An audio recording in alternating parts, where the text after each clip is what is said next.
Cheers.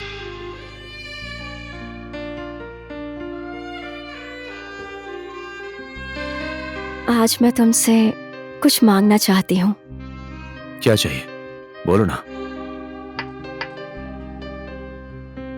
आज तक तुमने दिव्या को जितनी रातें दी हैं, आज उनमें से एक रात मैं तुमसे मांगती हूँ। प्लीज रवि। लेकिन दिव्या मेरा इंतजार कर रही होगी। मैंने तुम्हारे लिए कितनी कुर्बानियां दी हैं, उसके बदले एक रात भी नहीं दे सकते? दिव्या को फोन करके कोई बहाना बना दो।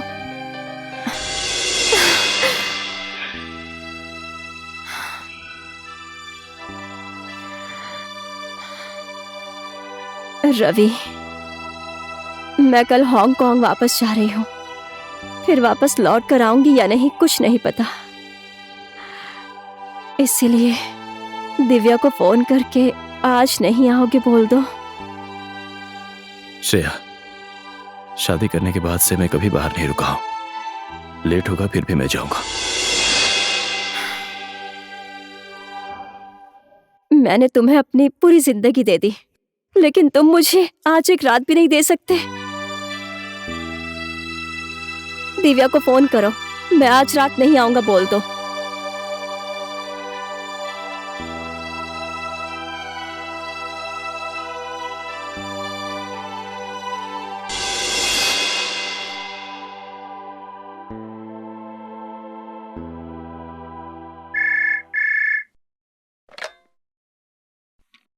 हेलो दिव्या, सुनो ना।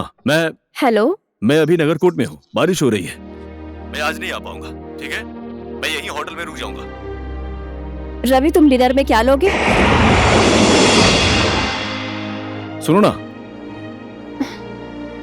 मैं कल आऊंगा, रखता हूँ।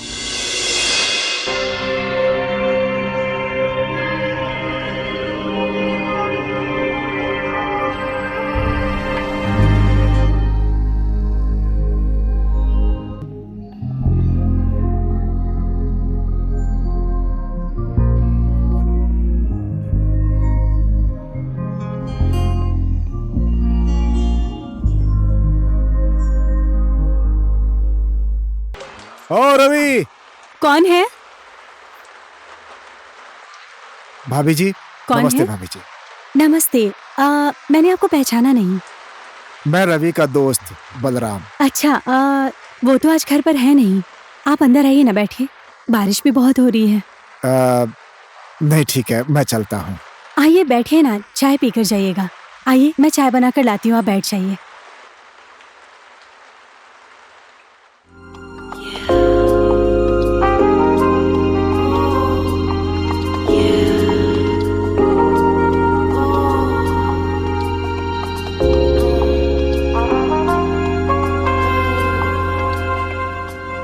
बलराम जी, क्या करते हैं आप?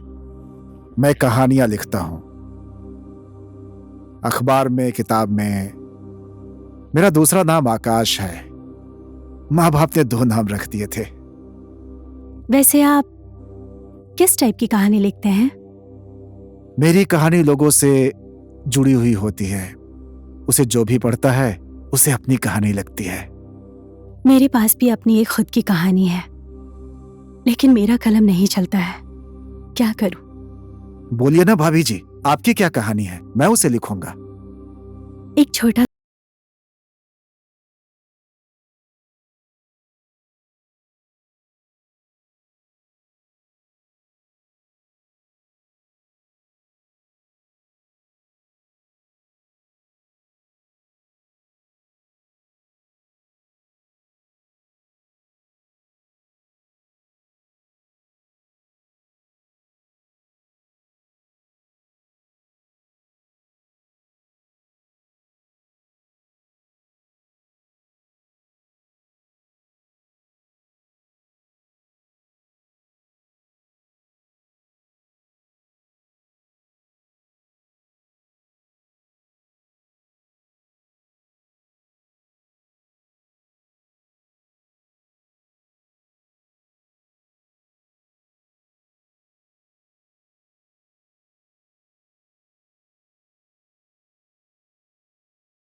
वाह भाभी जी वाह, बहुत दुख भरी कहानी है आपकी। मेरी नजर में आपकी कहानी का जो पात्र है उसको मैं पाखंडी बनाकर लाऊंगा। परिवार मेरा भी है, मेरी भी एक फूल सी बेटी है। मैं उसे बहुत प्यार करता हूँ, अपनी पत्नी से भी उतना ही प्यार करता हूँ। आप देखिए ना, अपनी बेटी के लिए चॉकलेट लेकर जा रहा हूँ। जब मैं घर पहुंचूंगा तो मेरी बेटी सो रही होगी, लेकिन मैं उसे जगाकर अपने हाथों से इसे खिलाऊंगा और उसके साथ खेलूंगा। देखिए भाभी जी, जो इंसान पारिवारिक होता है उसे पत्नी और परिवार के प्रति ईमानदार होना चाहिए, ऐसा मैं मानता हूँ भाभी जी। चलिए भाभी जी, बारिश भी रुक गई है, अब मुझे इजाजत दें, ठीक है? नहीं नहीं नहीं, आज आपके दोस्त नहीं आएंगे बलराम जी। उनके लिए जो मैंने खाना बनाया था वो आप खाकर जाइए। आप अभी अभी तो आए हैं। नहीं नहीं भाभी जी, फिर कभी खा लूंगा। मेरे घर में भी तो बीवी ने खाना बनाकर रखा ऐसा नहीं होगा। चलेगा बलराम जी, खाना तो आपको यहीं खाकर जाना पड़ेगा। अब आप अपनी भाभी की इतनी भी बात नहीं मानेंगे। आप रवि के दोस्त हैं, ऐसे थोड़ी चलेगा। आप बैठिए, मैं खाना लेकर आती हूँ। आपको खाना खाकर ही जाना पड़ेगा। भाभी जी,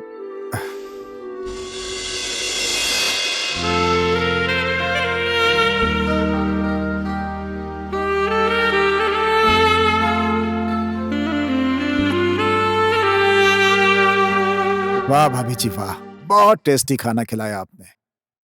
भाभी जी के हाथों में जादू है, जादू। ठीक है भाभी जी, अब मैं चलता हूँ।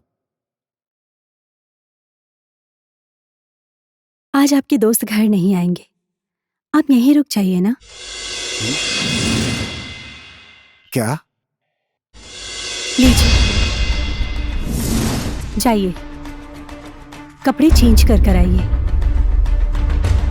जाइए ना।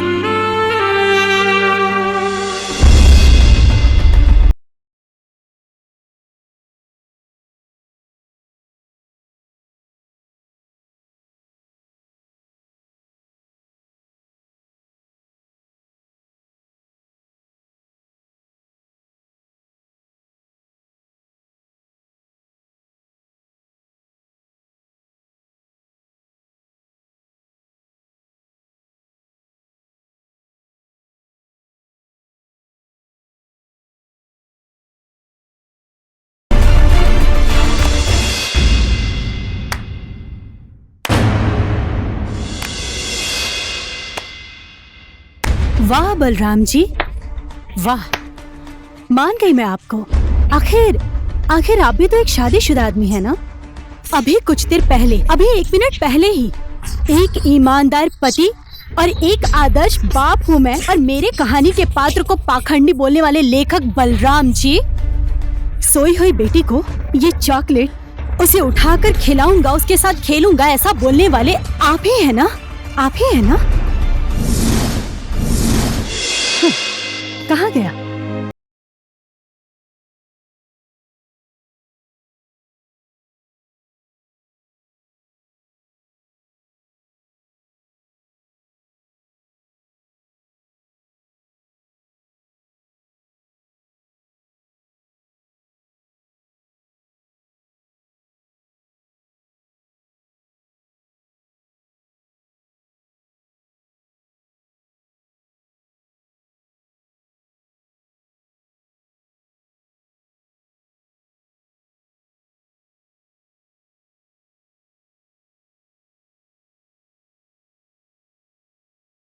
हाँ?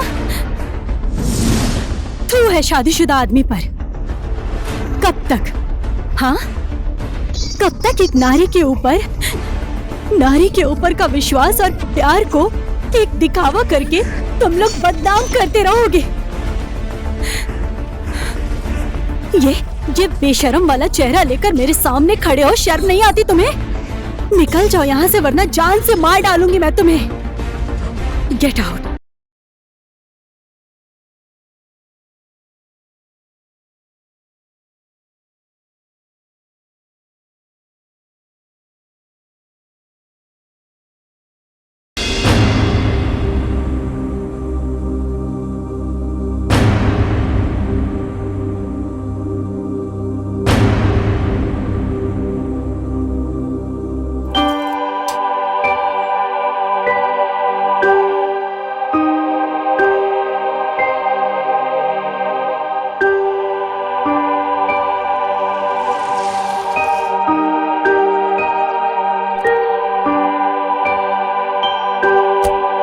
दिव्या, बेटा,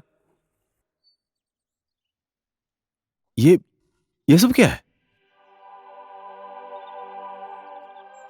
मैं तुम्हारे घर की ये चाबी तुम्हें देने के लिए इंतजार कर रही थी। ये पकड़ो अपनी चाबी। आज से तुम्हारा ये महल सब कुछ छोड़कर जा रही हूँ मैं। दिव्या, ये तुम क्या बोल रही हो? तुम जो सुन रहे हो वही बोल रही हूँ मैं। रवि, तुम्हें अच्छी तरीके से पता है कि तुम रात कहाँ बिता कर आए हो। मुझे मेरे एक सवाल का जवाब दो। आज तुमने जो गलती की है, अगर वो गलती मैं करती तो क्या तुम मुझे माफ कर देते?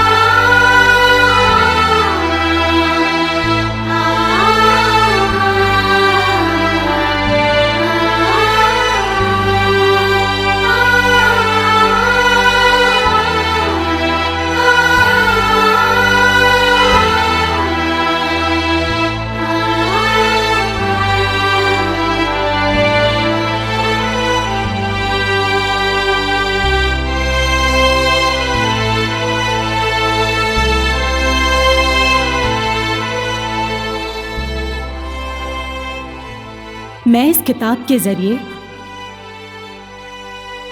एक लड़ाई लड़ रही हूं।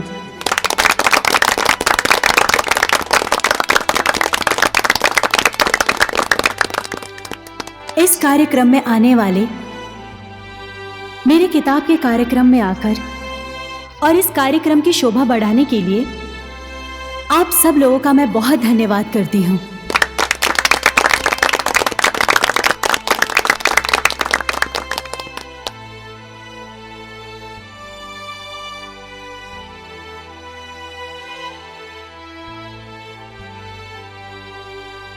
दिव्या,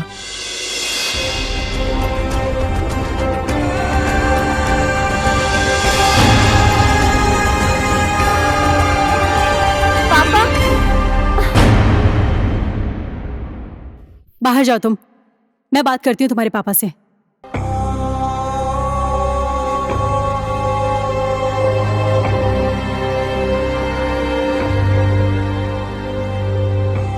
मैंने जो किया उस पाप का फल मुझे मिल गया है। क्या तुम मुझे माफ नहीं करोगे? मैं तुम्हें ले जाने आया हूं, चलो मेरे साथ। रवि, मैं तुमसे प्यार नहीं करती, इसलिए मैं तुमसे दूर नहीं आई हूं। तुम्हें मुझ पर दया आ गई थी, इसलिए तुमने मुझे जॉब दी। नारी को शक्ति बोलते हो, ममता की मूर्ति बोलते हो, आधे आकाश का दर्जा भी देते हो, लेकिन धरती पर देखने के बाद सिर्फ पुरुष ही पुरुष है। आकाश में भी सिर्फ तुम लोग ही हो। क्यों? परिवार का मतलब है पति और पत्नी के बीच का रिश्ता, विश्वास का रिश्ता, जिसका अपमान किया है तुमने। संसार में खूबसूरत चीज बहुत है रवि, वो सब कुछ अपना नहीं होता है। इसलिए एक नारी का अपमान हुआ है, इसलिए मैं ये लड़ाई अकेली ही लड़ रही हूं।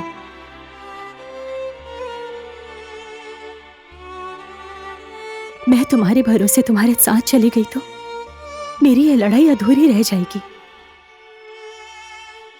इसलिए मैं घर वापस नहीं जाऊंगी और इस बनावटी समाज के अंदर रहकर हम सब नारी मिलकर अपना मान सम्मान और अपने बराबर के अधिकार के लिए लड़ते रहेंगे।